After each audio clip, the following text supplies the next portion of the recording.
The courthouse smelled like coffee and old paper. The kind of smell that gathers in places where people come to settle lives, not just arguments. When she walked in, it was clear she had already been carrying more nights than most people ever notice. Her jacket still held the rain's memory, and her hands, small, steady, practiced in holding things together, clutched a slip of paper that had become, in its own paper-thin way, a symbol of everything she had been trying to outrun and everything that kept finding her. She told the story in a voice that had been trained to downplay, because there is a simple human instinct to make your pain seem smaller when someone is watching. She explained the tickets like facts, dates, places, times, because facts are comfortable. Facts keep the heart at bay. But the judge saw what the facts were stacked on. The nights at the ER, the missed shifts, the babysitting jobs that never quite paid enough.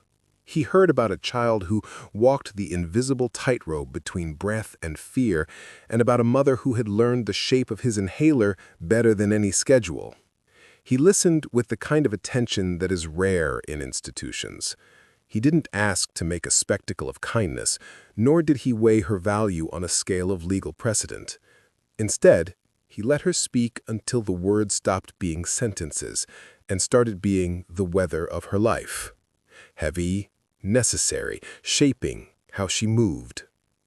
After a while, his voice, soft, patient, entered the space not as judge and defendant, but as a human responding to another human. "Tell me about your son," he said. And in the way he said it, there was no judge's gavel, only the gentle insistence of someone who thought it mattered to know. As she spoke of small victories, an inhaler that finally worked, a teacher who noticed, and small defeats, bills, missed rent, hunger that showed up at odd times, the courtroom shifted in an unspoken way. People who had arrived to watch the ritual of law found themselves listening to a life. The judge looked down, folded a paper slowly, and announced something that felt more like mercy than verdict. He dismissed the fines. He said, simply, that she had enough to worry about. She cried in a way that surprised her, and the room did not look away. The judge did not make a speech, he simply offered space. After she left, people lingered, and in the low conversations that followed, you could feel the small ripple of what had happened. Justice, that day, did not wear armor. It wore the weathered hands of a mother like a badge, and the quiet of a man who remembered his own people. But choices echo. That dismissal did not exist in a vacuum. It put a tiny light in a long tunnel. It did not erase the months of bills or the anxiety that would return, but it changed something fundamental. The woman left walking through rain that tasted less bitter. It changed, too, the way others in that room would see a person who walked in with a piece of paper and walked out with a chance to breathe. In the weeks that followed, the woman's life threaded through the city in the quiet ways it always had. Bus routes, second-shift jobs, late-night cleaning. Yet the way she held herself had a different angle. There was a softness in how she smiled when she saw her son asleep with his inhaler tucked by the bed, as if gratitude had become an instrument she could use. The judge watched these small arc changes not from the bench, but from a chair where the law opens into life. He considered the ordinary intersections where law and mercy meet. A ticket on a dash that saved a life in a moment of panic. A fine that stacked on top of rent. A person who never quite had the words to tell that their world was falling apart. The courthouse files called these cases misdemeanors, infractions, small legal nothings. People in corridors gave them names that were tidy and administrative. But the judge knew otherwise. He had a habit of unpacking small things to see the human load riding on them. He believed that law that did not bend around life was brittle. He believed that judging required listening to the non-legal parts of a person. Word traveled, in small ways, the kind of word that comes with a neighborly nod rather than a headline. People began to say in passing that he was a judge who did not forget to be a person. They told stories of the way he spoke, the way he remembered details about people who had appeared only once.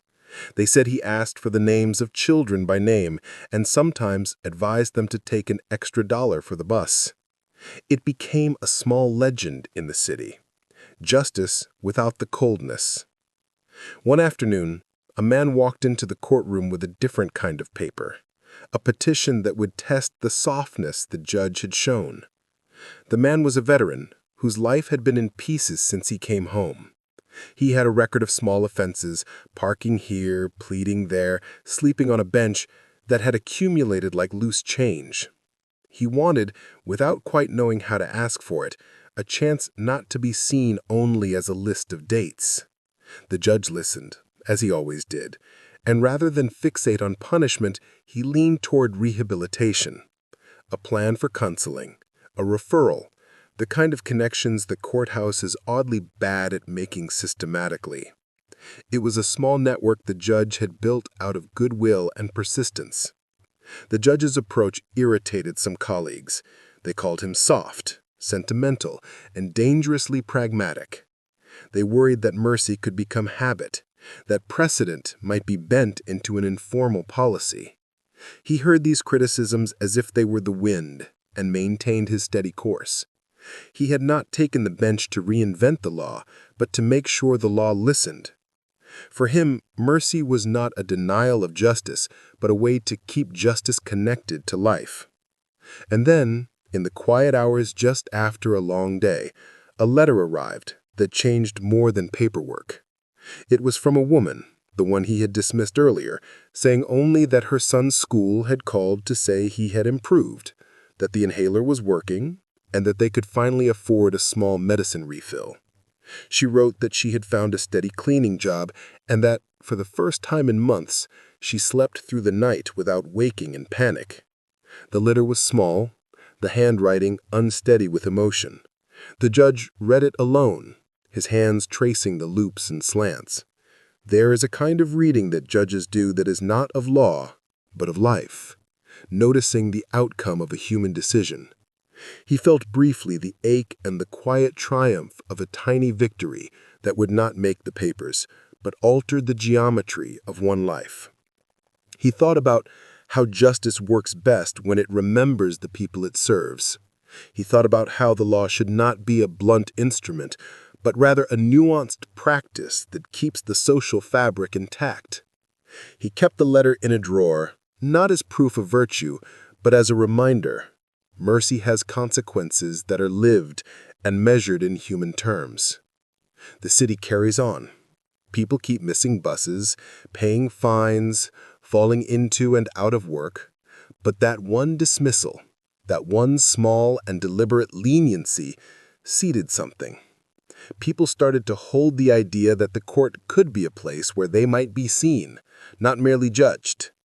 In the swell of small human dramas, the courthouse had become, for a few, a place where a voice might be returned to them intact. And for the judge, this was never about the applause. He was not blind to precedent, nor naive about boundaries. He advised his clerks to be careful, to make records, to know where law must be firm. But he also taught them the small art of listening. He believed that the best judgments are those that come from a ledger of law and a ledger of compassion, balanced not by sentiment alone, but by a human logic that recognizes the cost of strictness. He had never met a person for whom a fine was merely a fine. Each penalty carried a life behind it. This philosophy, quiet, plain, stubborn, would be tested in ways he could not predicted. Because mercy invites questions, and in answering them, we find complex truths. The next weeks threaded new names, new pleas, and a kind of trial by listening that both delighted and worried the system. The judge, patient and persistent, continued to receive stories and to make decisions that acknowledged the tangled reality of living. People would later tell this story with different emphasis. Some would call him merciful, others eccentric. Some would measure him by outcomes, others by tone. But the truth, simple and stubborn, remained. There exists a bench where a person is seen as more than an infraction, and in that seeing, lives begin, slowly, to turn. After the first small mercies, the courthouse rhythm changed, not in form but in texture. Those who walked through the doors began to bring more than legal questions. They brought entire life economies of debt, health, and hope. A woman who had once been on the verge of eviction came with a different kind of plea. A landlord who preferred to see paperwork instead of human narrative. Another man arrived with a stack of unpaid tickets that had become a language of disgrace, the kind that makes people avoid the courthouse until the debt is unbearable. The judge handled. From the moment the judge opened the small letter marked, "For the judge who listens," something softened inside him. Inside was a message from Danielle's young son, thanking him for helping his mother breathe easier.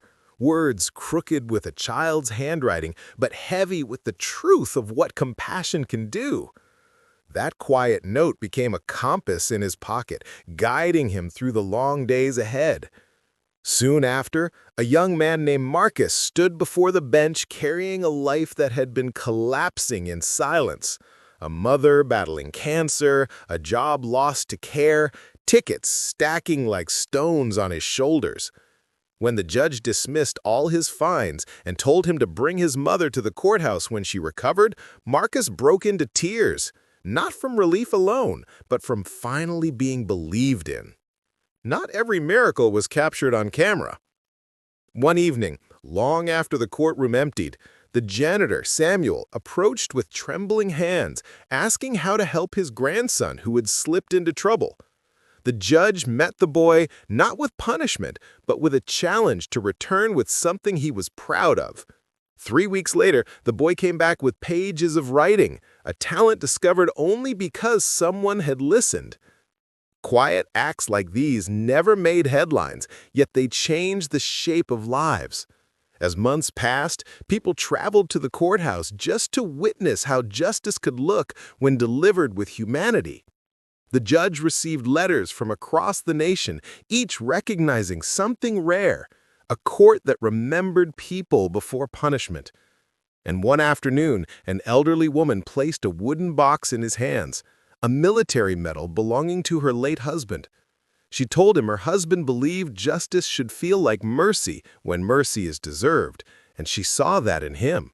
Before leaving, she touched his hand and said that long after he was gone, people would still speak of him with the same words she had heard whispered throughout the city.